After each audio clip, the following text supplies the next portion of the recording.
जय हिंद दोस्तों, आपके अपने चैनल लक्ष्य द गोल पर आपका स्वागत है। आज हम बात करने वाले हैं टोंगा के बारे में। तो हम सबसे पहले ये देखते हैं कि टोंगा चर्चा में क्यों है। देखिए, टोंगा दक्षिणी प्रशांत महासागर का एक द्वीप है जिसमें कुल 169 अर्थात 169 द्वीप है, जिसमें से 36 जो द्वीप है उस पे मानव का अधिवास है।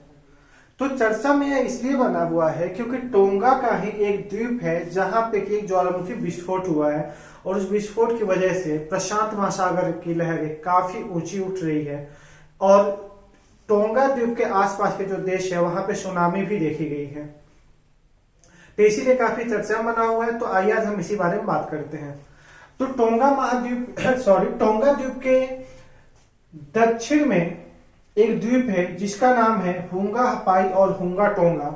वहां पे एक ज्वालामुखी विस्फोट हुआ है और जो ज्वालामुखी विस्फोट हुआ है वह एक अंडर सी वोल्केनो अर्थात समुद्र के अंदर की ज्वालामुखी है और इस वजह से काफी चर्चा में बना हुआ है।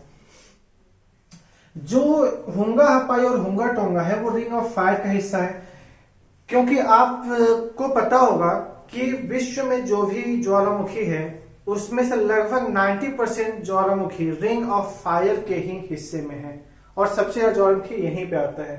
तो हुआ क्या है, यहाँ पे ज्वालामुखी आई है। ऐसा नहीं है कि ज्वालामुखी यहाँ पे पहली बार आई है, इससे पहले 2009 में देखे, 2014-15 में, यहाँ तक कि 2021 नवंबर दिसंबर में भी यहाँ पे थोड़े बहुत वोल्केनिक इरप्शन होते रहे हैं।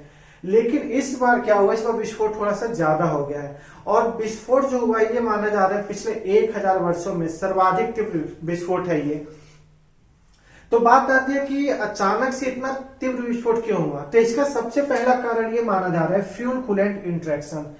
फ्यूल कूलेंट इंटरेक्शन की वजह से सर्वाधिक तीव्र विस्फोट हुआ है। तो बात करते हैं फ्यूल कूलेंट इंटरेक्शन होता क्या है। देखिए, जब समुद्र के अंदर ज्वालामुखी होता है और उससे जब लावा का उद्गार होता है, तो जब लावा धीरे धीरे सतह पे आता है तो क्या होता है, उससे पहले गैस जलवाष्प जो होता है वो समुद्री जल और लावा के बीच में एक पतली लेयर बना देती है, जिससे क्या होता है जो लावा निकलता है धीरे धीरे ठंडा होकर के क्या हो जाता है, वो कठोर चट्टान में बदल जाता है। लेकिन इस बार क्या हुआ है, इस बार विस्फोट इतनी तेजी के साथ हुआ कि बीच में पतली लेयर बनने का मौका नहीं मिला और जो समुद्री जल से लावा डायरेक्ट आकर क्या हो गया, मिल गया, जिससे क्या हुआ, एक रासायनिक अभिक्रिया हुई और वो एक विस्फोट का कार्य किया, जिस वजह से दारू विस्फोटक हो गया।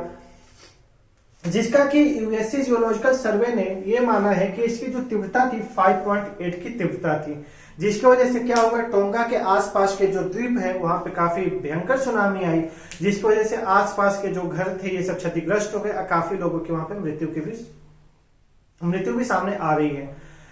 न्यूजीलैंड ने काफी कोशिश भी किया, लेकिन हुआ क्या, जब न्यूजीलैंड ने निगरानी के लिए वहां पे वायुयान भेजा तो वहां पे जाने में सफल नहीं हो पाया, क्योंकि जो ज्वालामुखी विस्फोट हुआ है इसकी वजह से आकाश में 20 किलोमीटर की ऊंचाई तक और लगभग 260 किलोमीटर व्यास में क्या है, पूरी उसकी राख और गैस फैली हुई है, जिससे कि वहां पे कोई पहुंच नहीं पा रहा है और यहां तक कि वहां का फोन कनेक्शन और इंटरनेट सेवा भी बाधित हो चुकी है, जिससे कि वहां की और खबरें भी मिल नहीं पा रही है। वहां की जनसंख्या लगभग 1 लाख के आसपास है। तो वहां पे कितनी क्षति हुई है अभी इसके बारे में कुछ कहा नहीं जा सकता। हाँ, ये हुआ है कि वहां से लगभग 10,000 किलोमीटर दूर एक दक्षिणी अमेरिकी देश है जिसका नाम है पेरू, वहां पे 2 लोगों की मृत्यु हो गई जो कि समुद्र के तट पे थे और अचानक से समुद्री लहरें उठने की वजह से क्या हुई, वहां पर उनकी मृत्यु हो गई। और उसके साथ साथ क्या हुआ है, अन्य जैसे अमेरिका हो गया, जापान हो गया, ऑस्ट्रेलिया हो गया, ये सभी देश सुनामी का अलर्ट जारी कर दिए हैं, क्योंकि इस समय लगातार पिछले 3-4 दिनों से लगातार जो समुद्री लहरें हैं बहुत ही तीव्र है और किसी भी टाइम पे सुनामी आ सकता है। तो देखते हैं कि इससे और क्या क्या प्रभाव हो सकता है वैश्विक स्तर पे, क्योंकि हमारा जो ये टॉपिक है करेंट अफेयर्स का, तो हमारे लिए महत्वपूर्ण है कि टोंगा द्वीप के बारे में, किस द्वीप पे ये वोल्केनो इरप्शन हुआ है और ये जो वोल्केनो है रिंग ऑफ फायर का हिस्सा है, ये सब हमारे लिए महत्वपूर्ण है। लेकिन कुछ वैश्विक स्तर पे भी हमें जानना होगा, क्योंकि यहां से भी क्वेश्चंस बन सकते हैं। देखिए, वैश्विक स्तर पे जो सबसे ज्यादा प्रभाव पड़ रहा है, सबसे ज्यादा प्रभाव तो जो पैसिफिक जो प्रशांत महासागर है उसके किनारे, उसके तटों पे जो बसे हुए देश है वहां की ज्यादा प्रॉब्लम है। और उसके साथ सबसे ज्यादा प्रॉब्लम हो गई इंटरनेट कनेक्शन के इंटरनेट कनेक्शन और फोन सेवा। हुआ क्या है, अब आप सोचते होंगे कि इंटरनेट सेवा इस सुनामी से कैसे संबंधित है। हुआ क्या है, जो इंटरनेट सेवा होती है उसके 99% कनेक्शन समुद्र से ही होता है, क्योंकि इंटरनेट कनेक्शन के लिए जो बड़े बड़े वायर बिछाए जाते हैं वो समुद्री सतह में अर्थात समुद्र के नीचे बिछाए जाते हैं। तो जो वोल्केनिक इरप्शन हुआ है उससे हुआ क्या है, जो नीचे की जो वायर है उसमें प्रॉब्लम क्रिएट हुई है, जिसकी वजह से एक फोन सेवाओं पे बाधित हुई है। उसके साथ साथ वैश्विक स्तर पे भी संभावना जताई जा रही है कि हो सकता है फोन सेवा यहाँ पे भी बहुत ज्यादा प्रॉब्लम कर दे और इंटरनेट शायद कुछ टाइम के लिए बंद हो जाए। इस समय आप देख रहे होंगे कि इस समय इंटरनेट काफी स्लो चल रहा है, तो इसका भी रीजन कुछ वहीं से माना जा रहा है। और मुझे लग रहा है कि अगर ऐसा कुछ हुआ तो सबसे ज्यादा प्रॉब्लम तो आजकल के उन बच्चों को हो जाएगी जो अभी नए नए पढ़ना शुरू किए हैं और बाबू सोना वाले हैं। तो ऐसे बच्चे कम से कम बच के रहें, क्योंकि कभी भी आपके लिए प्रॉब्लम क्रिएट हो सकती है। ठीक है, तो ये रहा हमारा टोंगा के बारे में। तो टोंगा के बारे में क्या क्या महत्वपूर्ण है, टोंगा में क्या हुआ, ज्वालामुखी विस्फोट हुआ है। यह प्रशांत महासागर के चारों तरफ क्या हुआ, सुनामी लहरें उठी हैं। विस्फोट कहां पे हुआ, हुंगा हपाई हुंगा टोंगा में विस्फोट हुआ है। 1000 वर्षों में सर्वाधिक तीव्र विस्फोट था और विस्फोट का सर्वाधिक कारण क्या माना जा रहा है, फ्यूल कूलेंट इंटरेक्शन की वजह से ज्यादा तीव्र विस्फोट हुआ है। और इससे क्या हुआ, इंटरनेट फोन सुविधा बाधित हो गई है। तो ये सारी चीजें आप लोग ध्यान में रखिएगा।